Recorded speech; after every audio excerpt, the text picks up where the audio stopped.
What is something an ex has said that broke you and is etched into your memory? I was 22 when I met her, and I thought I had finally found someone who understood me. She was sharp, funny, and had this way of making every conversation feel like we were the only two people in the world. For a while, it was easy. Too easy, maybe. We spent nearly every day together, laughing, sharing secrets, making plans that always felt just a little too big for our age. I told myself that this was what love felt like, and I trusted her completely. It started small, the first cracks showing themselves in comments that seemed like jokes but carried a weight I couldn't identify at the time. "You care too much," she said once after I lingered on a text she'd sent. I laughed it off, thought maybe she was teasing, but the words settled somewhere in my chest. Another time, she rolled her eyes at something I'd done to make her happy and muttered, "Why do you even bother?" Again, I shrugged it off. I wanted to believe the love we had was stronger than any of that. Then came the fight that changed everything. I can't even remember the original spark anymore. Something trivial, insignificant, yet it spiraled out of control. Voices raised, tempers flaring, accusations bouncing back and forth like jagged stones. I tried to explain how hurt I felt when she dismissed me, how her words sometimes cut deeper than anything else. She listened for a moment, then said something that will never leave me. "You're too sensitive. You take everything so seriously. Maybe that's why I'm losing interest." It hit me like a punch I didn't see coming. The anger and frustration she expected me to feel didn't come.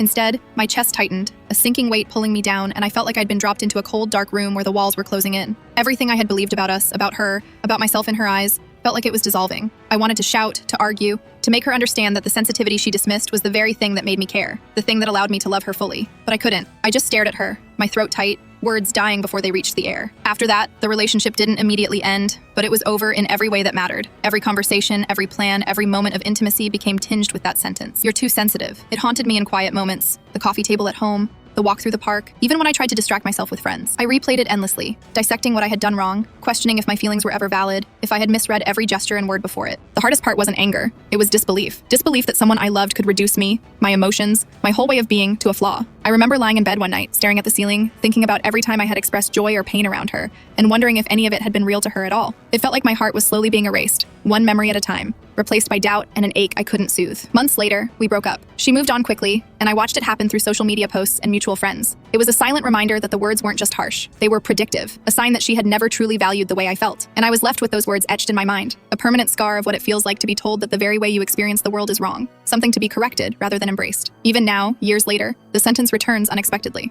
In arguments with friends, in moments of self-doubt, even when I feel happy and secure in myself, her voice lingers. "You're too sensitive." It's not something that fades. It sits there, quiet but persistent. A reminder of what love can do when it's paired with cruelty or thoughtlessness, and how powerful a few words can be when they strike at the core of who you are. I've learned to carry it differently now. It still hurts, still stings, but it also reminds me of the importance of being with people who honor your feelings instead of dismissing them. I don't forget it, and I don't pretend it didn't happen, because it shaped me in ways I can't ignore. But sometimes, late at night, I still hear it in my head, clear and cold, as if she is standing there saying it all over again. And I remember the first time I realized that love could hurt more than any argument, more than any loss, simply because of words.